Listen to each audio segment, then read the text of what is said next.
everybody. So today we have another book which is called Bob's Best Ever Friend, because today is Space Day. So happy Space Day everyone, and I hope you enjoy this story.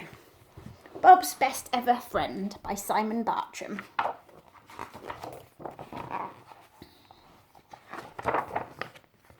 It was Tuesday morning in space, and nothing much was happening. By 10 o'clock, Bob, the man on the moon, had finished all of his jobs for the day. There were no space tourists to entertain, and his friends Billy and Sam were away on a day trip to Pluto, visiting a most exciting pet show. They hoped to see some alien animals there, but Bob thought they'd be disappointed. After all, everyone knows there's no such thing as aliens, and especially not alien animals. With nobody to talk to, Bob felt a little glum. Then, at lunchtime, he even had to bounce on his bouncy castle alone. And that had never, but never happened before. Quite frankly, Bob was a bit lonely. To cheer himself up, Bob went for a quick spin around the universe in his rocket. Nothing much was happening there either.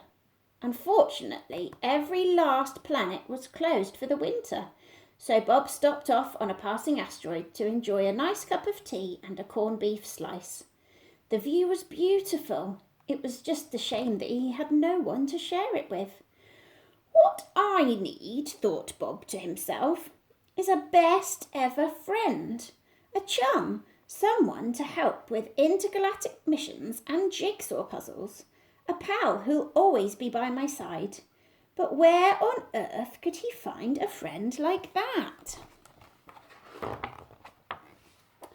For the rest of the day, Bob pondered his problem, until it was time to return to Earth for a nice supper of fish fingers and peas. As a Tuesday treat, he allowed himself to eat in front of the television. The newsreader was warning that a troublesome asteroid had been causing havoc elsewhere in the solar system and was now in danger of crashing into Earth. Bob was glued to the screen. He wished he had someone to watch the programme with. It was so exciting. As he sipped his cocoa in bed, Bob thought it would be so much easier if a best ever friend could find him instead.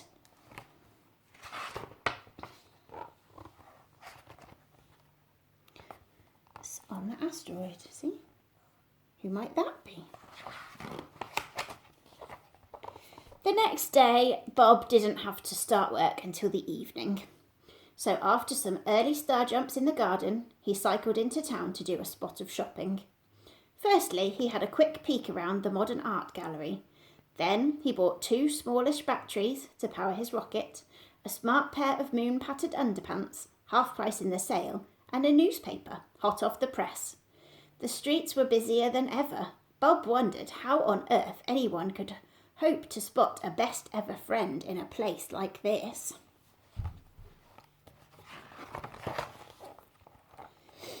In the midst of his daydreams, Bob suddenly found himself staring in the window of the local pet shop.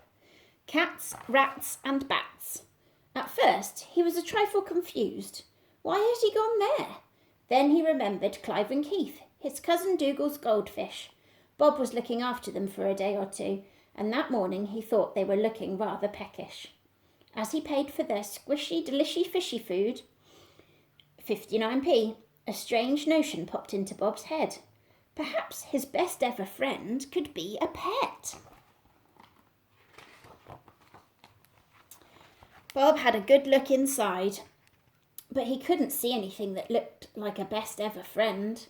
To tell you the truth, some of the animals looked a little odd to him. Oh well, sighed Bob to himself, you can't rush these things. His thoughts were interrupted by the chimes of the town clock.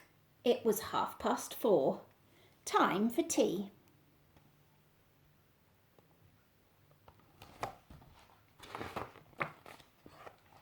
The best tea in town was served at the Moon Soup Pit Stop Cafe. Bob felt quite at home amongst the moon pictures and decorations. although sometimes he did call it the Moonstop Pit Soup Cafe by mistake. He wondered if anyone would recognise him without his spacesuit on. No one did, so he sat quietly and nibbled his favourite moon soup crater cake. He knew it was really just a donut, but it was tip-top tasty all the same. It was a shame that there was no time for seconds, but night was falling and Bob had a job to do. The moon was waiting. Bob pedalled as fast as he could to the rocket launch pad and in a super fast flash changed into his man-on-the-moon suit. He needed to reach the moon before the first Moon Tour's tourist spaceship arrived. There were snacks and entertainments to prepare. After clambering aboard and flicking lots of switches, his rocket began to rumble and Bob counted down.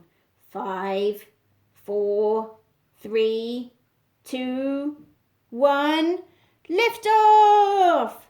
By 5:45, he was zooming towards the golden moon, and by 6 o'clock, he was there.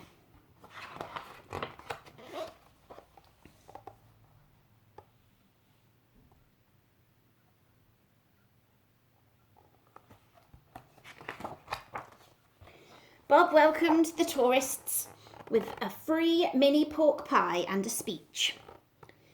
Then he performed his thrilling moon-themed variety show and everyone went home happy. Everyone, that is, except Bob, who was alone once more.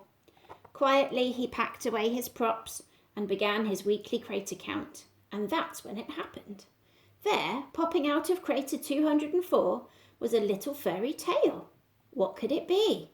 The closer Bob got to it, the faster the tail wagged, and then, as if by magic, something amazing shot out of the crater.